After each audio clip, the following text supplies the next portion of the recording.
Hi, my name's Warren Eagles. I'm a colourist from Australia.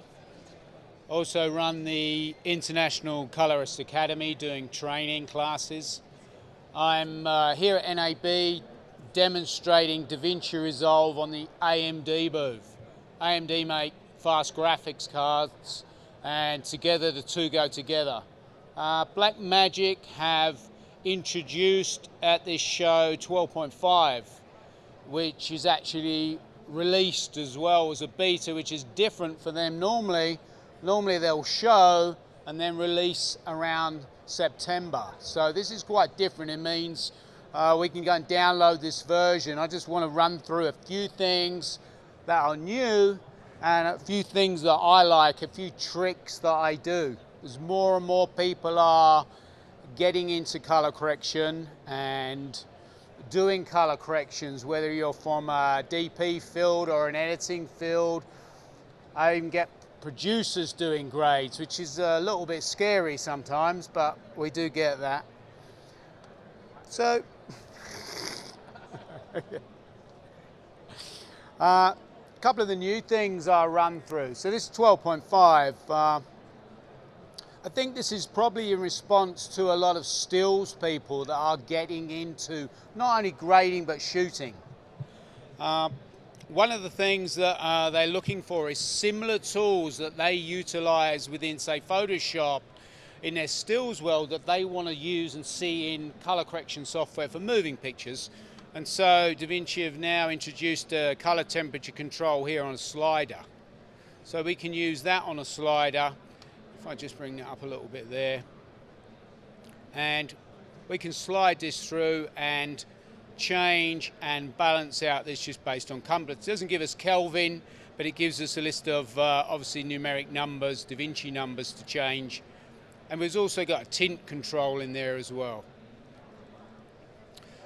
A couple of other things, there is a color boost control. Now I use this a lot. Now the tendency is in grading is to probably balance the picture for contrast, then turn up the saturation. And what that tends to do is sometimes just oversaturate the really saturated parts. Color boost is like a mid-tone color. So if I take that up in there, what that tends to do now in here will just bring up probably the skin tone slightly and some of the mid colors, as opposed to going for the saturation is where we'd normally reach for. A couple of other things in here, shadows and highlights are targeting more of those areas, more like what you would think if you were grading in a Photoshop. So it's trying to get a slightly different way of grading to what I've traditionally done down the years, but I'm liking the new tools. Mid-tone detail is another one I use quite a lot, and we can use that in something here. This will just sharpen up again the mid-tone. So if I just put a base grade onto her, so maybe I'm lifting up the mids. This is Alexa Log C, shot in Australia for a test we did. It's something we use in our training classes, and this is trying to mimic a little scene from House of Cards. And they got the actors together and they went through this whole little scene, and we use that for grading training. Because it's always good when you're doing training not to just grade one or two shots. Try and grade a little scene, because you're actually balancing, you're matching. As I always say, like, anybody can create a look on one shot, but not everyone can match it to 6 other shots. So back to my mids, let's add a bit of color boost into here. And I'll add a new node. And once we do that, we can see we've got one node just for my balance there. I can add a new node up here. And in that one, I could just sharpen it overall by taking the mid-tone detail up, and that just crispens up the mids, whereas an overall sharpen filter, what that can sometimes do is sharpen up our white so it gets a little bit too crispy, and that can sometimes add to a little bit of aliasing as well, which we don't want. Alternatively, what we can do, we can just reset that guy there, and we could just do a little shape on her. I'll just do this quite quickly with circles. We could obviously draw shapes as well. You could put that in there like that, Once you've got the rough shape, I could do a key in there. Go to the highlight key here. Now, I just do that reasonably quickly here. Once we've got the key, I could choose then to blur off obviously my key that I'm keying, but then I need to affect the output. So that could mean change her skin tone, desaturate it. But some of the other things I like to do is just use a little bit of that mid-tone detail there in a negative way. So I'm using it in like an invert, which means it will soften her slightly. So if I exaggerate it a bit, that's everything off. And if I do this one, there, that's a sharp one. Might be a little bit hard for you to see in there. There, very subtle, but it's just taking the edge off her. That's good for those tools. I like those.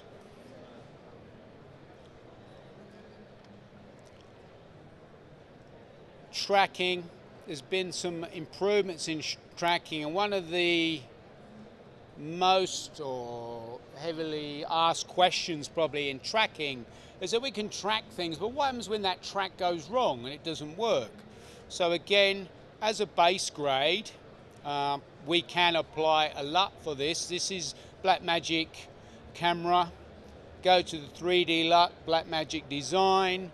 This would be the 4K film to Rec 709. Let's just pull that one off here. There. Gives me a good base. I'll then create another node, or S, and I can then just draw a rough shape. This time I won't use a circle.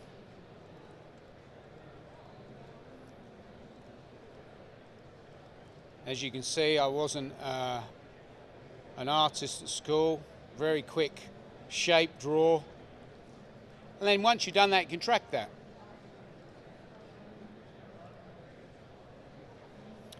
Doesn't quite leave the screen. So imagine if you'd put a color in there, what would happen is that little window would just stay on the edge. So if we did something like that as we play forward, the window sits there. That would notice.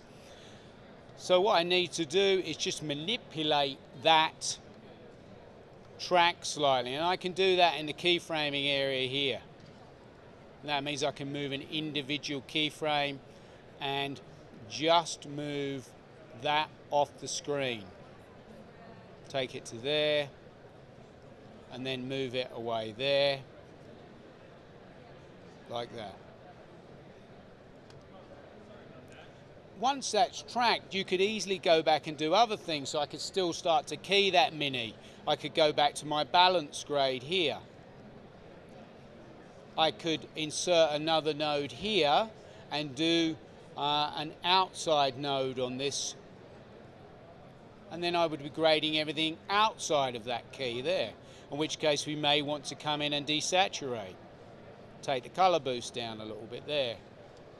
Soften this off, and now we're creating a slightly more affected grade, more of a look. Feather all of our windows. I often say about Resolve that it can be as easy or as complicated as you want it to be. It can get really complicated, like there's guys grading Pirates of the Caribbean, big high, Hollywood type movies, but there's a lot of people doing obviously the stuff on YouTube, a lot of the web stuff. They could be just doing dailies where they're putting one color correction onto the shot. One thing I do want to show you, if anybody is getting into color correction or they're starting, you don't need a $30,000 control service anymore. This has just been released from Tangent and it's $350 US. It really is just plug and play, and in terms of the sensitivity and how it feels, they've done a very nice job. It feels definitely more expensive than a 350. You basically just have the balls and the dials, but seriously, if you're editing or if you're not grading all the time, you can just pull that out of your bag and put that on the desk. It makes it so much more fun than grading with that. Wow.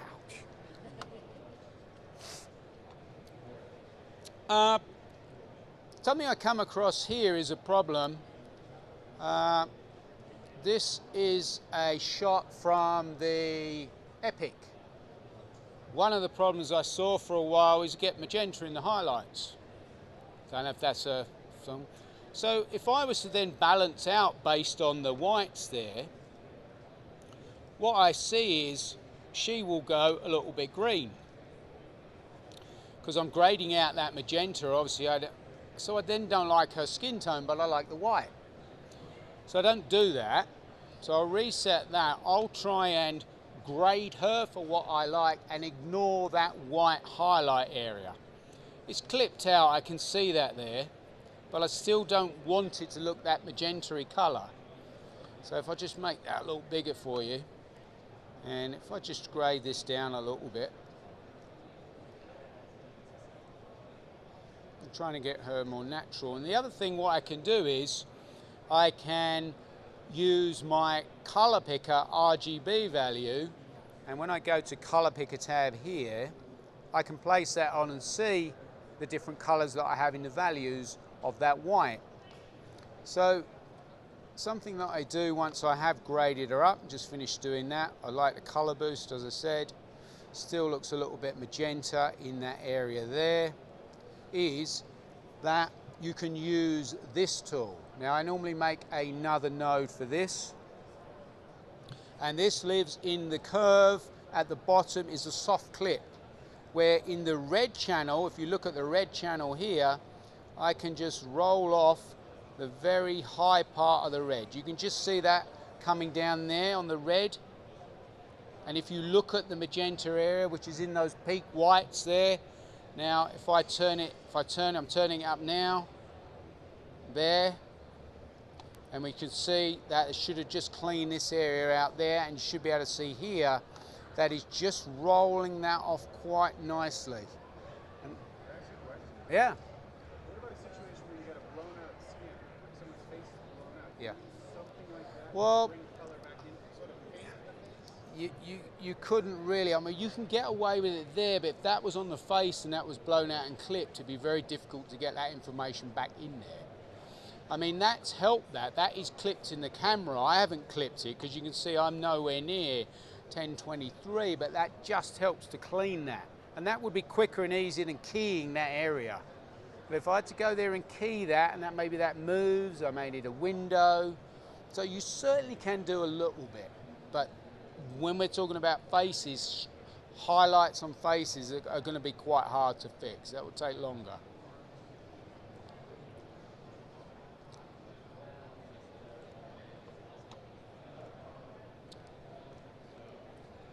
Noise reduction. Now, cameras can be noisy, not necessarily because, you know, they're not such a good camera. We're using cameras in a lot of times run and gun situations, low light situations, and people will often say to me, look, I think it's really noisy. Is it going to be usable? Can we use it? So most softwares now, whether you're using a plug-in or you're using external noise reducers, Resolve have actually improved theirs quite a lot.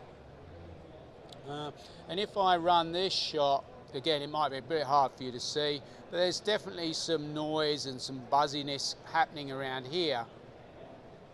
So in the noise reduction tab here, we now have temporal noise reduction, which will look 5 frames backwards and forwards, evaluating where the noise is, which is an improvement.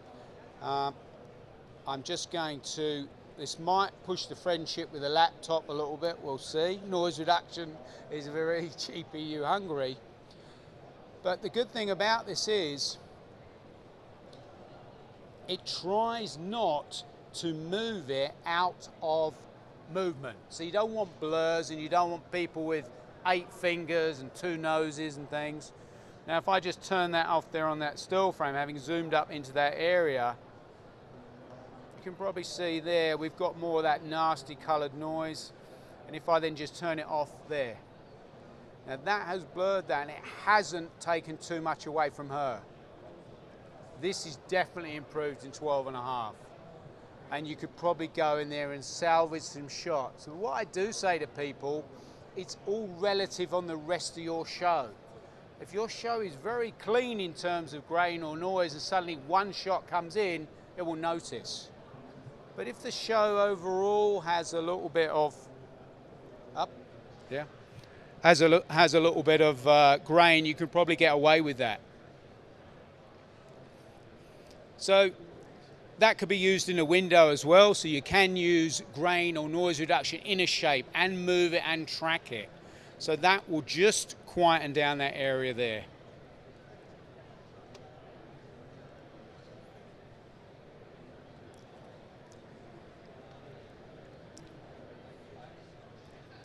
Now, in terms of keying and green screen, now, would anybody who's a shooter hold their hand up to admitting to shooting this? Now, I use this in the training a lot. Now, I did try and read, somebody gave me this shot, and I can't remember who it was. I wanted to thank them, but I don't think anyone would be claiming it. But it's a good example of, again, client coming and saying to me, or an editor saying, is this going to be useful? We're worried we're not even going to be able to key this. Do we need to reshoot? So what I normally say is, well, if I can comp it as a colorist and show you and grade the background and the foreground, your comping VFX guy or girl should be able to do a better job than me. Now, one of the things here, when we got so much spill across the whole image, it's quite hard to balance to start with. And the other thing, I'm getting hit by so much of that green, that's affecting how I see it. And the other thing, my brain is already starting to grade it for me. So the more I look at it, suddenly it doesn't look as bad, amazingly enough, but it is bad. So here's a trick that I do. What's the known thing in that picture? The clapper. Yeah, clappers. Well, clappers are always good, or charts. So one thing we can do is go straight in and just draw a little shape in there. And isolate off the clapper, try not to get any green in there or skin tones, and then I can use the highlight key. The highlight key will highlight everything. I just have to unmix this so we're not looking at the second layer. And if I then, I'll just do this, copy that into there, like that. The highlight key, as I said, will highlight anything you've done. And so far all I've done is a shape. But now I can just see that shape and look at that shape on the scopes. I can see how badly balanced we are, if we like. So I can now come in here, and I like to use my offset control for this. And I'll neutralize by both looking at my scopes and at my picture, my waveform. Then I'll come into the lift gamma again and try and get the black part of that black, and then I can just lower it down towards the 0 line. Something like that. And then the gain, I will look at the white area, and I can just take my gain slider up, still looking at it in the highlight mode. And then I'm doing a quotient of both. I'm looking at the scopes and the picture all the time.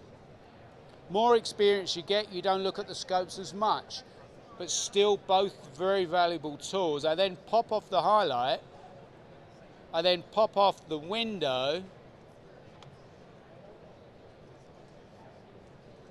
and you have a much better even base. It's a great place to start with. I will then add another node. I will turn a little bit of color boost there, just to help me with the key. Play on. Get that color boost, probably just grade her up a little bit more. Client says, I want to key her onto a background. Can you see how it works in context? I can. So what I would need to do there is to just key out that green, and I'm going to do that by using the 3D keyer. So drop on there. And in here you just draw samples, and this is picking up different chroma values of green. I normally say no more than 5 there. And you can see here it's picked up this value of green. I can then highlight it. You see it's done a pretty good job. I would just clean up those white areas, those blacks, and just invert it.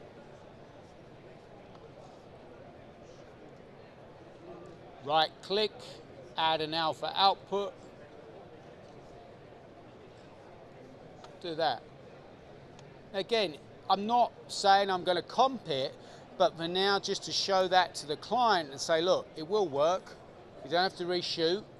I can now sit back and grade Sydney Harbour one way and grade her one way, and maybe I deliver 2 to the compositor and say this is what the client likes. So it's about adding flexibility in, but also for me as the colorist, being able to grade her now without all of that green hitting me in the face is such an advantage. I can come in here and just adjust my in and out just to try and get rid of that little edge around her. Remember, this is quite just low res, ProRes LT that I'm working with, but I can get a reasonable comp. And then what's quite nice, I've added a despill. Click that, will despill any of the green. And then suddenly something that was looking pretty terrible 10 minutes ago is not so bad. Client thinks, oh, we don't have to reshoot, you can work it. There's a bit more confidence in the room that everything's okay. So I do this quite a lot. Constantly doing quite a bit of green screen before visual effects. So I'm grading before the visual effects, I'll put it in, comp it. If I'm grading after the visual effects and I've got 2 layers, I'll also do the same. It means I can see in context and grade both layers, if you like, her and the background. Couple more things of what they've added as being new.